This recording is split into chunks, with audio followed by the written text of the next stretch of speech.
మిత్రులారా, మా YouTube channel. నా పేరు రాజు. కల్వకుంట్ల కవిత గారు రోజుకోక వివాదంతో ముందుకు వస్తున్నారు.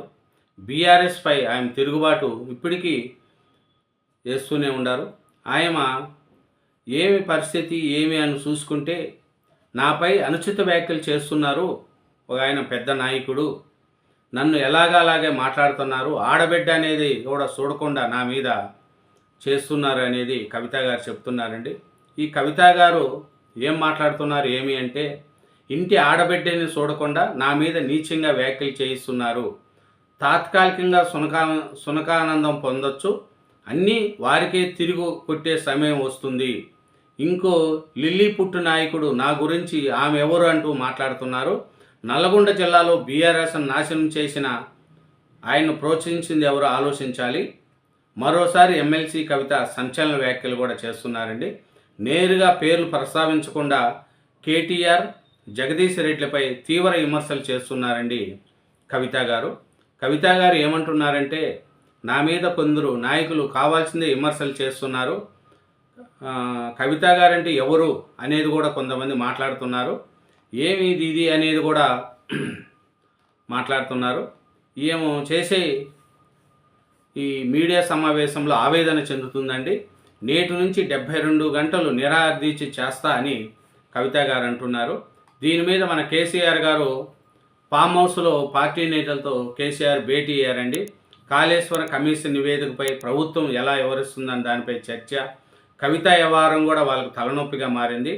కవిత గారిని ఏం చేద్దాం, ఆయన చేసే పనులు ఏంది, పార్టీకి నష్టమా లాభమా, పార్టీకి చాలా ఇబ్బంది పడుతున్నాయి అనేది కూడా కేసీఆర్ గారు పార్టీ వాళ్ళతో వ్యవహరించినట్టు తెలుస్తుంది. కవిత గారిని పార్టీలో ఉంచుదామా, సస్పెండ్ చేద్దామా, సస్పెండ్ చేస్తే కాంగ్రెస్లో చేరే అవకాశాలు ఉన్నాయి కూడా అనేది కూడా అందరికీ తెలుస్తుంది. ఎందుకంటే రేవంత్ రెడ్డి గారు బీసీ రిజర్వేషన్ బిల్లు తేవడం మంచిదేనో, బీసీ రిజర్వేషన్ బిల్లు మంచిది అనేది కూడా రేవంత్ రెడ్డి గారిని ఆయన పొగుడుతూ చేసిన వ్యాఖ్యలు కూడా బీఆర్ఎస్ పార్టీలో ఒక కలకరం సృష్టిస్తున్నాయి. ఏం దీని మీద అనేది కూడా కేసీఆర్ గారు ఫామ్ హౌస్లతో పార్టీ నేతలతో ఒక నిర్ణయం తీసుకుని ఎవరితో తెలుస్తుంది. అట్లాగని కాళేశ్వరం ప్రాజెక్టు నివేదిక వచ్చింది. ఇది తన పేరు మీద ఈ నివేదికలో తన పేరు ఎక్కువ కనిపిస్తుంది. అప్పుడు ఉన్న మంత్రులు, ఇంజనీర్లదే ఎక్కువ పాత్ర అనేది కూడా వాళ్ళ ఆలోచనలో పడినారు.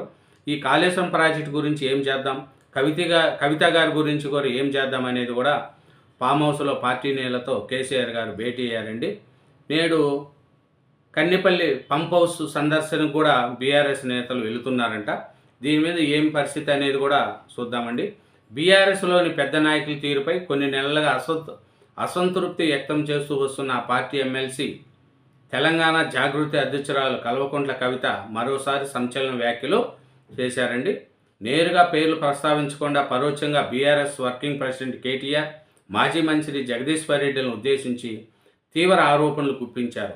ఓ పెద్ద నాయకుడు ఇంటి ఆడబిడ్డనని చూడకుండా తనపై నీచంగా అనుచిత వ్యాఖ్యలు చేయిస్తున్నారని కూడా ఆమె ఆరోపించారండి.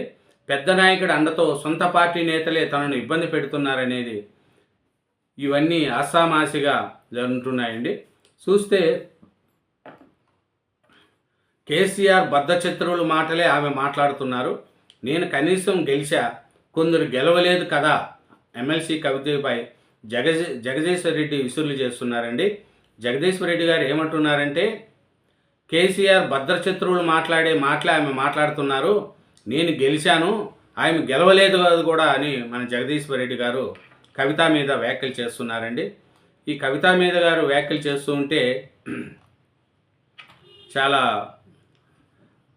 కవిత గారు చాలా చెప్పడం లేదని ఆవేదనతో చెప్తున్నారని పేర్కొన్నారండి. ఆయన చూస్తే ఇంకా ఏం మాట్లాడుతున్నారంటే, ఈ పెద్ద నాయకుడు తనపై చేస్తున్న కుట్రలు తిరిగి ఆయనకే తగులుతాయని వ్యాఖ్యానించారు. తన దగ్గర ఏం జరుగుతుందో తెలుసుకునేందుకు మనసును పెట్టినానన్నారు. నల్లగొండ జిల్లాలో బీఆర్ఎస్ పార్టీ నాశనం చేసిన ఓ లిల్లీ పుట్టు నాయకుడు తన గురించి ఇష్టం వచ్చినట్టు మాట్లాడుతున్నారని మండిపడారు. ఇటీవల జగదీశ్వర్ రెడ్డి ఒక ఛానల్లో ఇచ్చిన ఇంటర్వ్యూలో కవితను ఉద్దేశిస్తూ పలు వ్యాఖ్యలు చేశారు. దీనిపై స్పందిస్తూ కవిత ఆదివారం హైదరాబాద్లోని తన నివాసంలో మీడియాతో మాట్లాడారు. ఈ సందర్భంగా కవిత చేసిన వ్యాఖ్యలు రాజకీయాల్లో సంచలనం రేపుతున్నాయి.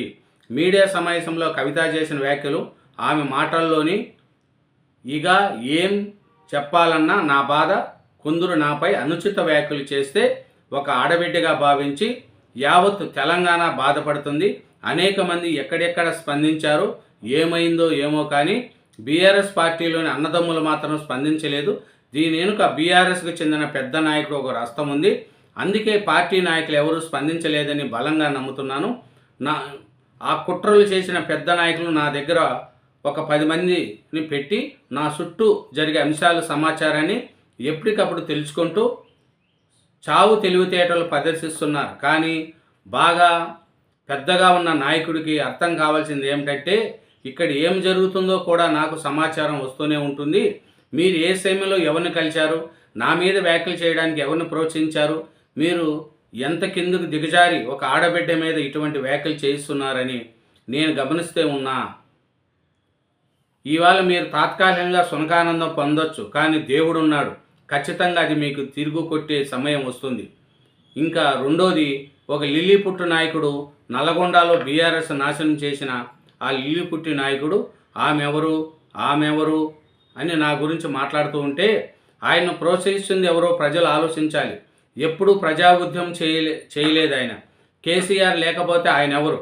ఆ లిల్లీపుట్టు నాయకుడు మాట్లాడగానే ఇంకో చిన్న పిల్లగాడు నిన్న మొన్ననే మా పార్టీలోకి వచ్చిన వాళ్ళు కూడా ఎలా పడితే అలా మాట్లాడుతున్నారు.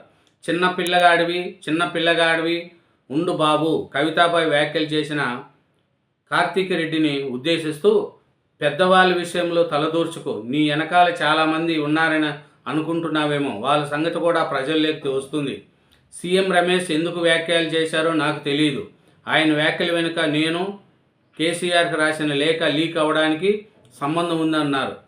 నాకు ఎవరి సపోర్టు లేదు. మ్యాచ్ ఫిక్సింగ్ నాకు రాదు. అలాంటి అలవాటు వాళ్ళకే ఉంది. ఆవేదనలతో చెప్తున్నా. రాజకీయం చేయొచ్చు కానీ నీచంగా ఒక ఇంటి ఆడబిడ్డ మీద ఇటువంటి మాటలు మీరే అనిపించడం ఏమిటి అని కవిత నిలదీశారు. చూడండి, కవిత గారు ఇదే చెప్తున్నారండి. చాలా బాధపడుతున్నారు. ఇంటి ఆడబిడ్డను ఇంత సులభంగా మాట్లాడతారా అనేది కూడా కవిత గారు మాట్లాడుతున్నారు. ఇంకా ఆమె బీసీ రిజర్వేషన్ల సాధన లక్ష్యంగా తెలంగాణ జాగృతి ఆధ్వర్యంలో సోమవారం నుంచి 72 గంటల పాటు నిరాహార దీక్ష కొనసాగిస్తానని కవిత తెలిపారు. కొంత సమయమే దీక్ష చేపట్టాలని ప్రభుత్వం సూచించిందని చెప్పారు. కానీ బీసీలలో 112 కులాలకు సంబంధించిన సమస్యలు చెప్పుకోవాలంటే రోజుకు 40 కులాల ప్రతినిధులు మాట్లాడాల్సి ఉంటుందని, ఇందుకు 3 రోజుల సమయం పడుతుందని పేర్కొన్నారు. ఈ మేరకు ప్రభుత్వం ఆంక్షలు లేకుండా అనుమతించాలనేది కూడా కవిత గారు చెప్తున్నారండి. ఇదేనండి కవిత గారు బీఆర్ఎస్ పార్టీలో కవిత యొక్క పరిస్థితి చూస్తూ ఉంటే బీఆర్ఎస్ పార్టీకి ఎలా ఇబ్బందిగా ఉంది, ఏమి కేసీఆర్ కూతురుగా ఆమెను ఎవరు ఏం అనలేకపోతున్నారు. ఆమె బీఆర్ఎస్ పార్టీని ఇరుగును బట్టే విషయంలో ఆయన ముందుకు పోతూనే ఉంది. ఇదేనండి కేసీఆర్ గారు బీఆర్ఎస్ పార్టీలో కవిత గారి పాత్ర, కాళేశ్వరం ప్రాజెక్టులో గురించి కేసీఆర్ గారు మనసులో ఏముంది ఏమి అనేది కూడా ఈ విషయాలన్నీ. Thank you very much. నా ఛానల్ సబ్స్క్రైబ్ చేయండి, నా వీడియోను లైక్ చేయండి. Thank you.